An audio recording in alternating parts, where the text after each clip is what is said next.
Dark speak, जहां हर आवाज के पीछे छिपा है एक डरावना सच। रात का समय था और गांव में अजीब सी खामोशी फैली हुई थी।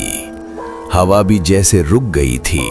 न कुत्तों के भौंकने की आवाज थी, न झींगुरों की। ऐसा लग रहा था जैसे पूरा गांव किसी अनदेखे डर की चादर ओढ़े सो रहा हो।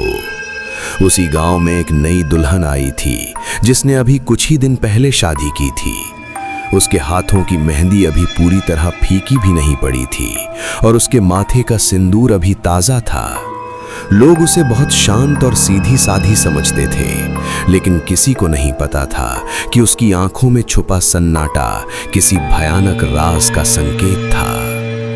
शादी के कुछ ही दिन बाद उसके पति को रात में अजीब अजीब सपने आने लगे। सपनों में वही दुल्हन खून से सना लाल जोड़ा पहने उसके सामने खड़ी होती और बहुत धीमी आवाज में उसका नाम लेती। वो पसीने में भीग कर उठ जाता, लेकिन कमरे में दुल्हन को गहरी नींद में सोता देख खुद को समझा लेता कि ये सिर्फ सपना है। एक रात गांव में अचानक एक युवक की मौत हो गई। किसी को समझ नहीं आया कि वो कैसे मर गया। उसके चेहरे पर डर जमी हुई थी और उसकी आंखें खुली की खुली रह गई थीं, जैसे उसने मरने से पहले कुछ ऐसा देख लिया हो जिसे इंसान की आंखें देखने के लिए बनी ही नहीं। धीरे धीरे ऐसी मौतें बढ़ने लगीं और हर मरने वाला वही था जो हाल ही में शादीशुदा था। गांव की बूढ़ी दाई ने एक दिन धीरे से कहा कि ये कोई आम आत्मा नहीं है, ये सुहागन चुड़ैल है। वो ऐसी आत्मा होती है जो शादी के बाद किसी धोखे या मौत की वजह से मर जाती है और फिर अपने अधूरे सुहाग का बदला लेने के लिए दूसरों के सुहाग उजाड़ती है। उसकी बात सुनकर पूरे गांव में डर की लहर दौड़ गई। उसी रात दुल्हन के पति ने अपनी पत्नी को आधी रात घर से बाहर जाते देखा।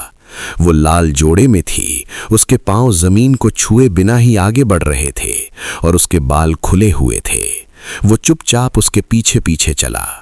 गांव के बाहर पीपल के पुराने पेड़ के नीचे पहुंचकर वो रुक गई। वहां हवा अचानक बहुत ठंडी हो गई और पेड़ के पत्ते बिना हवा के हिलने लगे। अचानक दुल्हन ने गर्दन घुमाकर उसकी तरफ देखा। उसकी आंखें अब इंसानों जैसी नहीं थीं, उनमें अजीब सी चमक थी और चेहरा सफेद पड़ चुका था। उसके मुंह से बहुत भारी और डरावनी आवाज निकली कि मेरा सुहाग मुझसे छीना गया था, अब मैं हर सुहाग छीनूंगी। तभी उसके पति को एहसास हुआ कि वो जिस औरत के साथ रह रहा था वो इंसान नहीं बल्कि एक श्रापित आत्मा थी। डर के मारे वो वहीं जमीन पर गिर पड़ा। जब उसकी आंख खुली तो सुबह हो चुकी थी और वो पीपल के पेड़ के नीचे अकेला पड़ा था। गांव वाले उसे उठाकर घर ले आए, लेकिन दुल्हन कहीं नहीं मिली। उसके कमरे में सिर्फ टूटी हुई चूड़ियां, बिखरा हुआ सिंदूर और जमीन पर गीले पैरों के निशान थे जो दरवाजे से बाहर की ओर जाते हुए गायब हो जाते थे। उसके बाद गांव में किसी ने भी उस घर में नई दुल्हन को आते नहीं देखा। लेकिन आज भी जब किसी की शादी होती है तो बुजुर्ग औरतें धीरे से कान में कहती हैं कि रात के बाद दुल्हन को अकेला मत छोड़ना, क्योंकि सुहागन चुड़ैल आज भी उस गांव की गलियों में अपने अधूरे सुहाग की तलाश में भटकती है और जो भी उसे देख लेता है उसका सुहाग हमेशा के लिए अंधेरे में खो जाता है।